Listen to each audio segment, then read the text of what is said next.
Morning student, कैसे हैं आप सब। होप आप सभी बेहतर होंगे, अच्छे होंगे और वीडियोस को बहुत अच्छे से एंजॉय कर रहे होंगे। आज मैं विशाखा जायसवाल आज जो सेल सिग्नलिंग से रिलेटेड ढेर सारे टॉपिक्स लेकर के हम लोग आए हैं। सेल बायोलॉजी से रिलेटेड बहुत ढेर सारे टॉपिक्स हैं जो कि सेल सिग्नलिंग बहुत ही इंपॉर्टेंट टॉपिक आपका कवर किया जाएगा। तो छोटे छोटे पार्ट्स जो कि पार्ट बी में भी आ जाते हैं, पार्ट सी में भी हम लोगों के कुछ क्वेश्चंस आते हैं, तो हम लोग आज उसको कवर करेंगे और छोटे छोटे ऐसे बहुत ढेर सारी वीडियोस बनेंगे। तो आप लोग ज़रूर उसको देखिएगा और ज़रूर कमेंट बॉक्स में बताइएगा कि आपको वीडियोस कैसे लगे। तो चलिए स्टार्ट करते हैं। आज हम बात करेंगे सेकेंडरी मैसेंजर की। हम सभी जानते हैं कि प्राइमरी मैसेंजर और सेकेंडरी मैसेंजर क्या है, पर आज हम कुछ चीज़ें और थोड़ी अलग जानेंगे, थोड़ा डिफरेंट देखेंगे कि प्राइमरी मैसेंजर क्या होता है। क्योंकि हम सेकेंडरी मैसेंजर तो जानते ही हैं, पर हमें ये भी पता होना चाहिए कि प्राइमरी मैसेंजर कौन है। कौन प्राइमरी मैसेंजर से नाम से ही समझ में आ रहा है कि ये कुछ मैसेज को कन्वे कर रहा है। तो वो किस तरह का मैसेज कन्वे हो रहा है, क्यों कन्वे हो रहा है, ये हम लोग देखेंगे आज। जब भी हम सेल की बात करते हैं तो सेल में हमें पता है कि आउटर कवरिंग क्या होती है, प्लाज्मा मेम्ब्रेन, और फिर उसके बाद हम बात करते हैं साइटोसोल एंड न्यूक्लियस। हम सभी जानते हैं कि सेल सिग्नलिंग का कहने का मतलब होता है कि सिग्नल को आपका प्लाज्मा मेम्ब्रेन से साइटोसोल और साइटोसोल से आपका न्यूक्लियस तक पहुंचाना।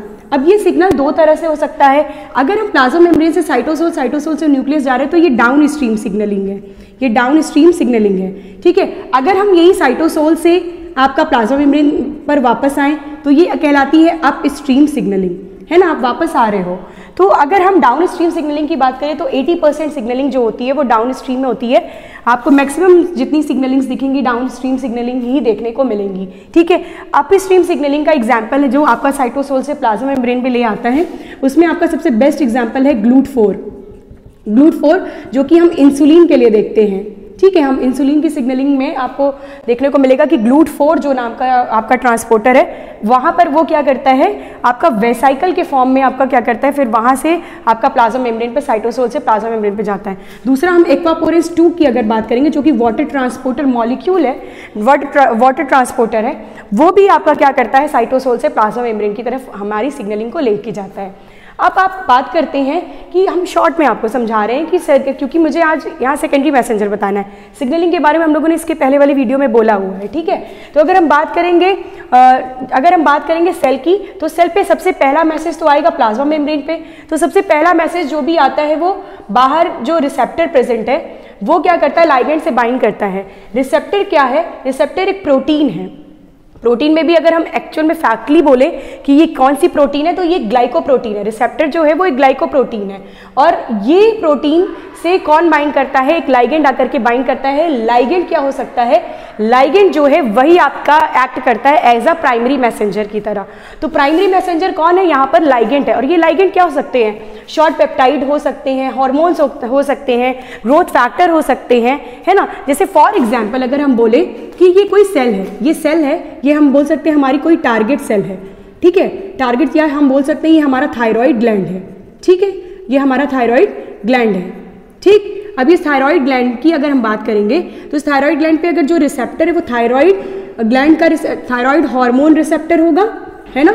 और इससे इसके लिए लाइगेंड कौन होगा बेटा, इसके लिए लाइगेंड होगा थायराइड हार्मोन। ठीक है, थायराइड हार्मोन इसके लिए एक्ट करेगा लाइगेंड, और इसका जो रिसेप्टर होगा वो थायराइड हार्मोन रिसेप्टर होगा। और वो जब काम करेगा, एक्ट करेगा, तो वो अपने टारगेट सेल को क्या करेगा, एक्टिवेट कराएगा। तो वैसे ही यहाँ पर आपको बिल्कुल क्लियर रहना चाहिए कि ये लाइगेंड कुछ भी हो सकता है, ये हार्मोन भी हो सकता है, पेप्टाइड भी हो सकता है, कोई ग्रोथ फैक्टर भी हो सकता है, साइटोकाइंस भी हो सकते हैं, कुछ भी कोई भी मॉलिक्यूल हो सकता है जो कि पहला मैसेज सेल को देता है। सेल को पहला मैसेज प्लाज्मा मेम्ब्रेन पे जो भी प्रेजेंट है वो क्या प्रेजेंट है, रिसेप्टर। रिसेप्टर क्या है, एक प्रोटीन है। कौन सी प्रोटीन है, ग्लाइकोप्रोटीन है। तो रिसेप्टर एक क्या है, ग्लाइकोप्रोटीन है जो कि प्रोटीनियस नेचर की है। इससे कौन आकर के बाइंड करता है, एक पर्टिकुलर लाइगेंड बाइंड करता है और वो लाइगेंड एक्ट करता है एज अ प्राइमरी मैसेंजर।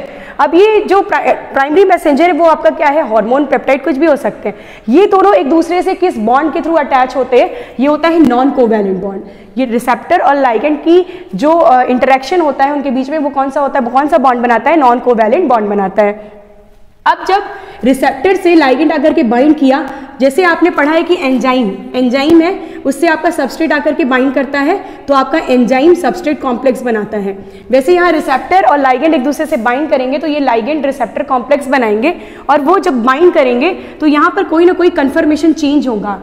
ठीक है, तो कन्फर्मेशन चेंज होगा। जैसे कन्फर्मेशन चेंज होगा तो यहाँ पर जो साइटोसोल में जो सेकेंडरी मैसेंजर हमारा टॉपिक है, ये secondary messenger intracellular signalling molecule है।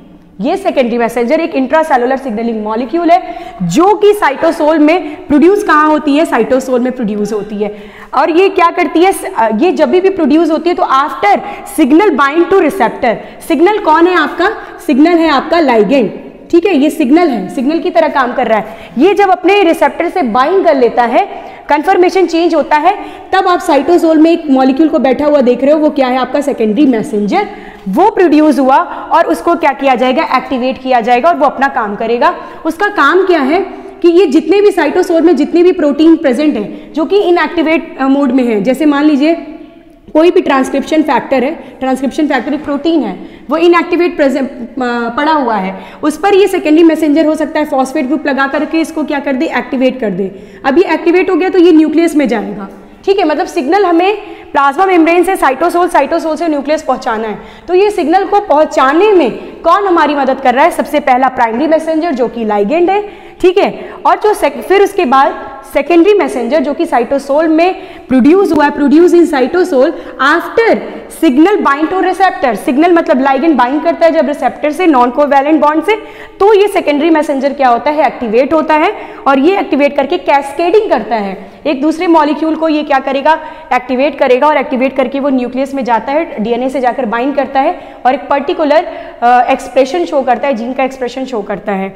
तो यहाँ पर इतनी बात जानने के बाद हमको ये पता चल जाता है कि जो सेकेंडरी मैसेंजर है वो एक तरह, वो कब प्रोड्यूस होता है, वो प्रोड्यूस इन साइटोसोल और आफ्टर सेल सिग्नलिंग, मतलब जब सिग्नल बाइंड कर लेगा रिसेप्टर से तब ये क्या होता है, प्रोड्यूस, तब ये अपना काम करता है। दूसरा क्वेश्चन यहाँ पर ये आता है कि ये जो सेकेंडरी मैसेंजर है, हम सभी जानते हैं कि कैल्शियम है, IP3 है, डैग है। ठीक है, तो हम लोग इतनी बात तो जानते हैं, लेकिन हमको ये भी बात पता करना है कि सेकेंडरी मैसेंजर में भी दो नेचर के सेकेंडरी मैसेंजर होते हैं। एक होता है आपका हाइड्रोफोबिक, जिसको आप कहते हो नॉन पोलर। ठीक है, फोबिक मतलब हमने बताया था फोबिया। फोबिया क्या होता है, वाटर से फोबिया जिनको है वो क्या कहलाते हैं, hydrophobic, water hating, non polar. और हाइड्रोफिलिक जो पोलर भी कहलाते हैं, और ये क्या होते हैं, वाटर लविंग होते हैं, जिनको वाटर बहुत पसंद होता है।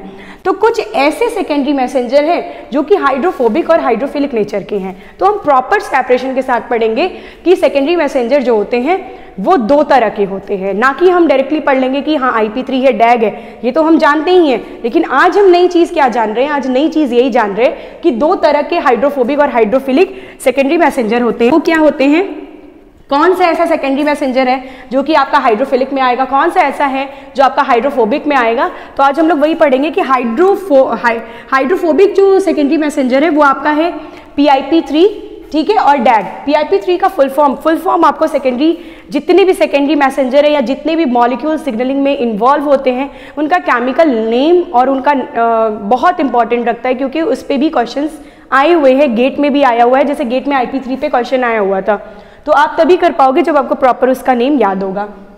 IP3 जिसका नाम है फॉस्फोआइनोस्टेरॉल ट्राइफॉस्फेट, यहाँ पे 3 फॉस्फेट है इसलिए हम लोग आइनोस्टेरॉल ट्राइफॉस्फेट कहते हैं।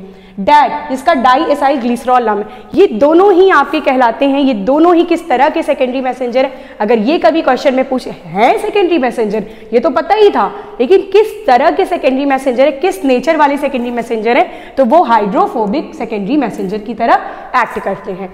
अब आते हैं हाइड्रोफिलिक सेकेंडरी मैसेंजर।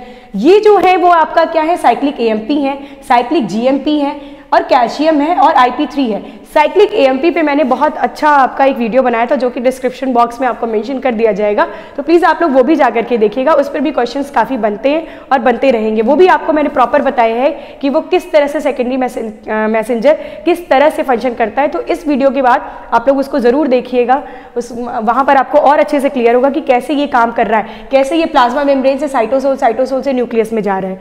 तो यहाँ पर cyclic AMP, cyclic GMP, calcium, IP3 का फुल फॉर्म है आइनोस्टेरॉल 3,4,5 ट्राइफॉस्फेट। 3,4,5 क्या इंडिकेट कर रहा है कि किस ट्राइफॉस्फेट मतलब 3 फॉस्फेट लग रहा है, तो किस किस कार्बन पे 3 फॉस्फेट लग रहा है? 3 प्राइम पे लग रहा है, 4 प्राइम पे लग रहा है, 5 प्राइम पे लग रहा है। मतलब तीसरे कार्बन पे prime can indicated a number of carbon, तो मतलब तीसरे कार्बन पे, चौथे कार्बन पे और 5वें कार्बन पे आपका फॉस्फेट ग्रुप ऐड हो रहा है। और ये क्वेश्चन आपका गेट 2023 या 22 में पूछा भी गया था कि आइनोस्टेरॉल ट्राइफॉस्फेट का जो फुल फॉर्म है वो ओरिजिनल फुल फॉर्म क्या है। तो हो सकता है फॉस्फेट को एक्सचेंज करके आपको दे दे 3, 4, 5 बहुत ईजी है, आप लोग ईजिली याद भी कर सकते हो। तो आपको ये जितना भी चीज़ हम लोगों ने पढ़ा है वो क्या है, सेकेंडरी मैसेंजर के बारे में। और आप चाहते हो कि हम ऐसी वीडियोस और भी लेकर के आएँ जो 5 मिनट या 10 मिनट की हो, कोई भी टॉपिक का आप ज़रूर कमेंट बॉक्स में इसको मेंशन करिएगा। Thank you so much.